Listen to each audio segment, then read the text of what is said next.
Bonsoir mesdames et messieurs, bienvenue dans cette grande édition d'information sur FM Télévision pour vous informer. C'est aujourd'hui qu'arrive à terme l'ultimatum donné aux terroristes du M23 soutenu par le Rwanda pour arrêter les hostilités dans l'est du pays. Après une réunion de sécurité tenue jeudi soir, Patrick Mouyaya dit attendre ce que cela donnera sur terrain. Je vous propose de suivre le porte-parole du gouvernement. C'est dans la suite, comme vous le savez, depuis plusieurs jours, le Premier ministre a reçu l'habilitation du commandant suprême de tenir de réunions de sécurité pour faire le suivi de manière régulière de la situation sur le terrain. Vous savez que nous avons des urgences humanitaires importantes sur lesquelles nous devons travailler parce que nous avons plus de 300 compatriotes qui sont dans des conditions extrêmement difficiles. La réunion d'aujourd'hui, il s'est agi donc d'aborder ces questions humanitaires, mais aussi d'écouter le vice-premier ministre, ministre des Affaires étrangères, qui a pris part au mini-sommet qui s'est tenu hier à Luanda. Vous avez tous suivi le communiqué avec des engagements fermes et un calendrier assorti pour permettre de donner une vue à l'issue de toute cette situation qui a à l'est de la République démocratique du Congo. Et bien évidemment, les chefs de l'armée et de la police ont pu faire le point de la situation sur terrain. On n'a pas seulement parlé de la situation à l'Est, mais on a aussi survolé la question de Kwamout parce qu'il est important que nous puissions avoir un regard sur toutes ces situations. Le maître mot qui a été recommandé ce soir par le Premier ministre, au-delà de tout ce qui a été dit, des engagements qui ont été couchés dans les communiqués sortis d'hier, c'est que nous devons rester vigilants. Il y a des délais qui ont été donnés. Nous allons attendre, voir ce que ça va donner, mais nous allons surtout continuer à travailler pour apporter un appui humanitaire à nos compatriotes qui en ont besoin. Pourquoi les matériels militaires commandés par la RDC tardent à arriver? Le vice-premier ministre en charge des Affaires étrangères a répondu à cette question jeudi soir lors d'un briefing de presse. Christophe Lutundula est aussi revenu sur le retrait ou non de la RDC de l'Organisation internationale de la francophonie et bien d'autres sujets. Commentaires. Si les matériels militaires ne sont pas encore arrivés à Kinshasa, il y a une raison bien fondée. Matériel militaire, est-ce qu'il est arrivé? Pas encore, parce qu'il est question de faire venir par la voie routière. Où en est-on avec les mesures restrictives empêchant la RDC à se procurer les armes? Ça avance, il faut être très sûr. Même la levée des mesures restrictives, il vous en a parlé, j'ai vu quelque part aujourd'hui. Un message texto comme envoyé de notre représentation diplomatique à New York. Les rebelles du M23 soutenus par le Rwanda vont se retirer des zones occupées pour se rendre au Mont Sabinyo dans le Virunga, toujours dans l'est de la RDC, selon le processus de Nairobi. Une résolution qui a suscité une vive polémique dans l'opinion. Le vice-premier ministre en charge de l'Intérieur a voulu calmer la tempête. Et l'article 69 de la Constitution lui donne grosso modo la mission d'assurer la bonne tenue de la nation et des institutions. Et c'est pour cela que le président accepte de faire cette offre de paix. Deux voix se sont également levées pour que la RDC quitte l'Organisation internationale de la francophonie qui a récemment reconduit à la tête de son secrétariat général la Rwandaise Louise Mushikiwabo, qui a également tenu des propos méprisants contre la RDC. Seulement, cette question n'est pas à l'ordre du jour. Nous avons inscrit, il ne faut pas oublier ça, dans la Constitution, la langue française, comme la langue de l'administration. Tout à fait. Donc, au-delà de la conjoncture qui est très difficile, nous ne pouvons pas renoncer à cette vocation qui est de notre appartenance à la francophonie, qui est constitutionnelle. L'ultimatum donné au M23 du Rwanda pour quitter ses positions en RDC ont expiré ce vendredi. Insécurité grandissante dans l'est de la RDC, il faut sanctionner certains opérateurs économiques à l'instar de Dan Gertzler. C'est la recommandation de Maria Arena lors d'une session plénière de l'Union européenne sur la situation de la RDC. Cette députée de l'UE est révoltée du pillage des ressources minières par les voisins de la RDC au profit des groupes internationaux qui financent les groupes armés pour avoir accès facile aux minerais à faible coût. On l'écoute. Le M23, soutenu par le Rwanda, a lancé une offensive contre l'armée régulière de la République démocratique du Congo, qui replonge le pays dans des violences extrêmes. Alors ces violences et l'instabilité dans la région, vous le savez, ne datent pas d'aujourd'hui et trouvent leur source essentiellement dans la question des ressources du sous-sol de cette région. Ressources qui sont pillées par les voisins au profit d'entreprises et de groupes internationaux qui alimentent la corruption, qui financent des groupes armés pour se garantir l'accès au moindre coût.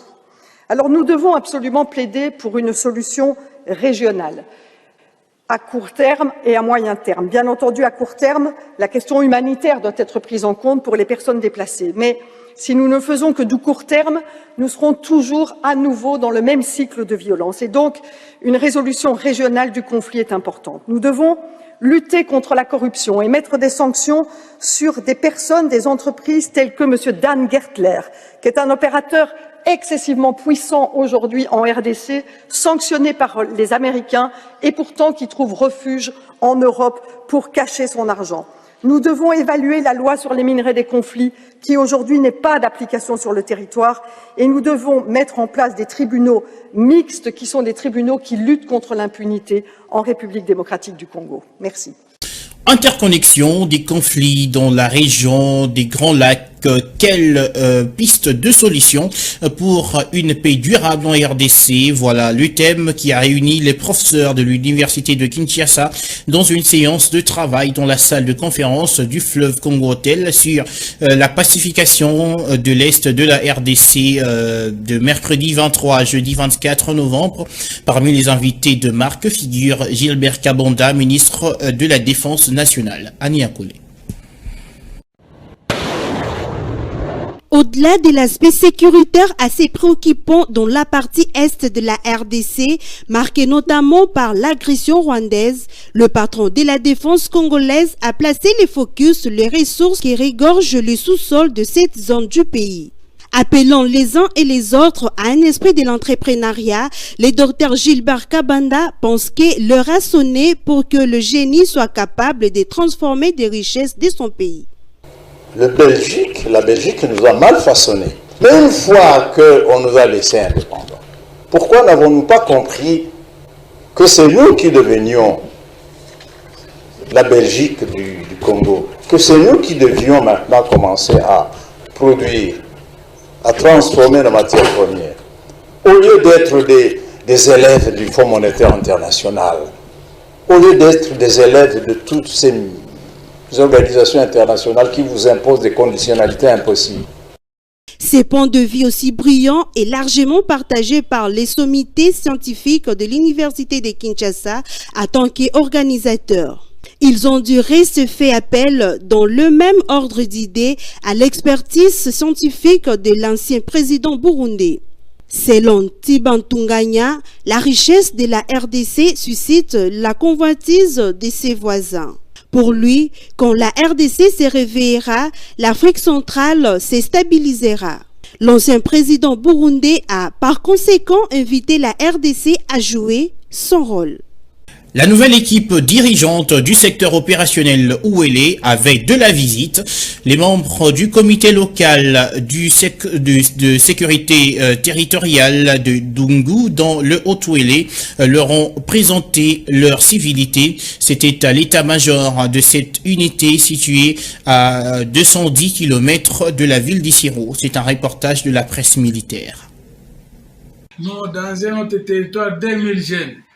Le général-major Kalunda Fambakaf, commandant des secteurs opérationnels Ouélé, accompagné de ses deux adjoints, à savoir le général de brigade Baniwe Sizé Boulanga Pierre, commandant en second en charge des opérations et renseignements, et le colonel diplômé des stratégies de défense Nkulu Mukonkwe Simon, commandant en second en charge de l'administration et logistique, a accordé une audience officielle au comité de sécurité locale des territoires de Dungu. C'était le mercredi 23 novembre 2022 dans son bureau de travail situé à l'état-major des secteurs opérationnels Ouélé implanté dans les 10 territoires de la province de Haut-Ouélé. Cette visite a permis à ces comités de présenter ses civilités à la nouvelle équipe dirigeante de cette grande unité des forces armées de la République démocratique du Congo et ses membres ont profité de cette opportunité pour faire un état des lieux adéquat de la situation sécuritaire de leur territoire tout en proposant quelques pistes de solutions. Le général Kalonda a de son côté apprécié à sa juste valeur la rencontre du jour et il a demandé à ses hôtes de travailler à une étroite collaboration dans la sécurisation de leurs milliers. L'occasion faisant les larrons, le commandant du secteur opérationnel Ouélé a réitéré les messages du chef de l'État à la nation sur la sensibilisation populaire et le recrutement massif de la jeunesse au sein de l'armée. À la fin de cette audience, l'administrateur adjoint du territoire de Dungu en charge de l'économie, finances et développement, Ngamane Jean-René, a livré ses impressions devant notre caméra. Il y a de cela à peu près un mois, depuis que le commandant secteur opérationnel est ici. Comme il avait beaucoup d'autres chats à fouetter, alors nous, membres du comité local de sécurité, nous avons jugé bon de venir lui rendre visite de courtoisie tout simplement. Pourquoi pas, s'il est venu, il faudrait qu'on lui souhaite quand même la bienvenue chez nous. C'était juste se parler et lui proposer certaines recommandations que nous avons. Et c'est bien passé en tout cas. C'était seulement ça. L'armée et la population sont condamnés de vivre ensemble comme les poissons dans l'eau.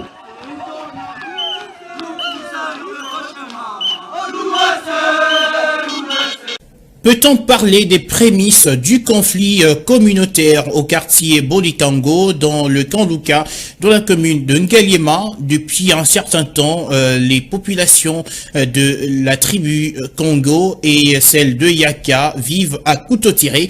Qu'est-ce qui se passe au juste? On en parle dans ce reportage. Dans ces quartiers Bolikango, la population ferme ses portes au plus tard 19h. Suite à un conflit dont la cause restait encore inconnue. Les habitants du camp de Yaka n'ont pas le droit de traverser les camps de Bakongo et vice-versa. Cette tragédie entraîne même mort d'hommes, à en croire les résidents de ces quartiers. Le conflit de Koulouna fait de sorte qu'un résident du côté de Yaka ne peut pas traverser les camps de Bakongo et vice-versa. Avec le manque d'électricité, tout cela nous envoie à dormir à 20h, voire 19h. Est-ce qu'une personne normale peut dormir à ces heures-là? Entre les deux camps Yaka et Bakongo, il n'y a pas une bonne collaboration. Pour éviter ces drames, qu'ils s'éloignent de nous, qu'ils abandonnent la terre de Kanluka, car cette terre appartient aux habitants de Yaka. Ces personnes sont du camp de Yaka. Ils nous ont déconseillé de traverser de l'autre côté où se trouve le Bakongo, au risque de se faire agresser car nous n'ayons aperçu de loin en train d'interroger les camps opposés. La population de cette zone appelle les autorités à agir afin de juguler ce qui s'annonce comme un conflit communautaire en pleine capitale. Tout à fait autre chose. Le nouveau secrétaire général du Sénat peut maintenant commencer à travailler. Jean Mukwala Bateki a reçu les clés de son bureau des mains de son prédécesseur Gilbert Mukudi Kongolo. La cérémonie de remise et reprise s'est tenue jeudi au Sénat. Fifi Kalumbwe. Cette cérémonie s'est déroulée sous la supervision du directeur des cabinets du président du Sénat, Rémi Moussoungaï Bampalé, en présence d'autres responsables des cabinets, membres du bureau du Sénat, de plusieurs cadres et agents de l'administration de cette institution, mais également des inspecteurs de la fonction publique. Occasion pour le nouveau secrétaire général du Sénat d'exprimer ses remerciements au président de cette institution, Modeste Bahati Lukwebo, pour la confiance placée en sa personne après sa réussite au concours organisé par l'administration publique. Jean Mukwala Bateki a également saisi cette occasion pour solliciter l'appui de tout personnel de l'administration du Sénat pour la réussite de son mandat. Tout est bien qui finit bien, dit-on. L'appel est ainsi lancé aux cadres et agents de l'administration du Sénat de travailler d'arrache-pied tout en ayant un esprit de collaboration afin de matérialiser la vision du chef de l'État, Félix Antoine Tshisekedi Tshilombo. Il faut noter par ailleurs que Jean Mukwala Bateki est le 6e secrétaire général du Sénat depuis l'avènement de la Chambre haute du Parlement congolais. C'est un fils maison qui a gravi tous les échelons au sein de l'administration de cette institution jusqu'à devenir aujourd'hui secrétaire général. Juste après cette cérémonie des remises et reprises, le secrétaire général entrant et son prédécesseur ont présenté les civilités au président dans son bureau de travail. Ce dernier a souhaité un fructueux mandat au nouveau secrétaire général du Sénat. Procès Vidi Chimanga, ses avocats ont été déboutés. Le tribunal de paix de Kinshasa-Gombe a rejeté l'exception de l'incompétence de cette juridiction à connaître cette affaire. À l'audience de jeudi, le tripet a donc annoncé que le procès entre dans sa phase de fond après ce long débat sur la forme. Suivez ce commentaire. À l'audience précédente, les avocats de Vidi Chimanga soutenaient leur démarche visant à remettre en cause la compétence du tribunal de paix pour juger leurs clients par le fait que les infractions commises par le prévenu l'ont été en dehors des frontières de la RDC. À l'audience de ce jeudi, cette juridiction a simplement fixé l'affaire pour le 5 décembre prochain en vue d'entrer dans le fond du dossier. En d'autres termes, ils ont rejeté les moyens que nous avons soulevés, a dit maître Arthur Bomana à nos confrères d'actualité.cd. Cela dit, dans le fond, il sera question pour l'ancien conseiller en matière stratégique du président de la République de prouver son innocence sur les accusations portées sur sa personne, dont les faits constitutifs de prévention de corruption présumée, mais aussi de trafic d'influence et offense au chef de l'État. On se souvient que Vidi Chimanga, qui avait démissionné de ses fonctions après publication des vidéos, proposait des offres minières à des pseudo-investisseurs en exigeant une commission de 20%. Celui qui dit avoir financé la campagne électorale de Félix Tshisekedi a répété à plusieurs reprises qu'il agissait au nom et pour le compte du chef de l'État. Mais déjà, le conseil de l'ancien président du DCMP affirme que les vidéos diffusées sur les réseaux sociaux contre leurs clients sont d'un montage grossier et qu'il s'apprêtait à rétablir la vérité. Pour rappel, Vidi Chimanga a été placé en détention préventive le 21 septembre dernier par le parquet général près la cour d'appel de Kinshasa-Gombe avant d'obtenir une liberté provisoire quelques jours après. On passe au sport. En Vodacom Ligue 1, le Saint-Éloi Lupopo a eu raison devant la formation de Blessing FC sur la marque de début à 0 en match de la 5e journée du championnat national. Une victoire qui permet à l'équipe de Lubumbashi de monter à la 7e position avec désormais 13 points. On en parle avec Lionel Ngolo. Le FC Saint-Éloi Lupopo de Lubumbashi s'est imposé devant la formation de Blessing FC de Kolwezi sur les scores de 2-0 hier jeudi au stade Dominique Duire de Kolwezi en match de la 5e journée du 28e championnat de la Ligue nationale de football. Un match plutôt équilibré entre les deux formations, aucune de ces formations n'ayant trouvé la faille. Malgré le pressing de part et d'autre, la situation s'est décomptée dans le 20 dernières minutes du match avec le coup de pied arrêté de Ikio Iembe à la 68e minute sur faute provoquée par Bisiki.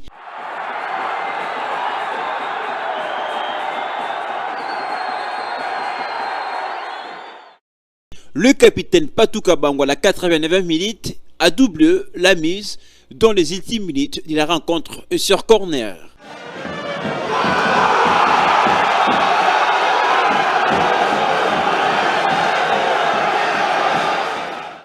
Avec cette victoire, les Cheminots occupent la 13e position avec 7 points en 3 sorties, soit 2 victoires et un match nul. Pour rappel, le SV Québec Kinshasa occupe la tête du peloton avec 16 points en 6 sorties, 1 nul, 5 victoires et 100 défaites. Il est talonné par Maniema Union avec 15 points sur 5 matchs joués, 100 défaites et un seul nul. Et juste après ce match, les deux entraîneurs ont répondu à la traditionnelle conférence d'après-match. Si pour Mohamed Magasuba, c'est la satisfaction, pour Gilles Nzembe, coach de Blessing, c'est le regret après la défaite de son équipe. Ils sont au micro de Lionel Ngolo. L'adversaire aujourd'hui a tout essayé, mais le Popo était d'un cran supérieur, il faut le reconnaître. C'est une victoire bien méritée, mais l'adversaire ne démérite pas non plus. Je crois que les garçons sont restés dans leur assiette. Ils ont joué comme on devrait le faire. Et surtout, les changements ont apporté beaucoup de choses sur le plan tactique et même sur le plan mental dans la gestion de jeu. C'est ce qui a été la clé de ce match-là aujourd'hui. On accepte. Lupopo aussi, c'est un grand club. Il fallait que ça soit comme ça. ça ne pouvait pas être facile parce qu'il faut les aider. Ils sont africains, ils doivent mériter la victoire. À l'écart, mais est-il qu'on accepte la défaite? 2-0, on a perdu, on va travailler, il n'y a pas de problème. Bon, est-il que nous avons fait au moins 2 semaines sans pour autant jouer? J'avais dit ça à la conférence de presse, que ça va toujours peser. Donc par rapport à la forme qu'on avait, si vous regardez aujourd'hui, on a flotté un peu. Et voilà, c'est la fin de cette édition d'information sur FM Télévision. Madame, Messieurs, merci à tous de nous avoir suivis. D'ici là, portez-vous bien.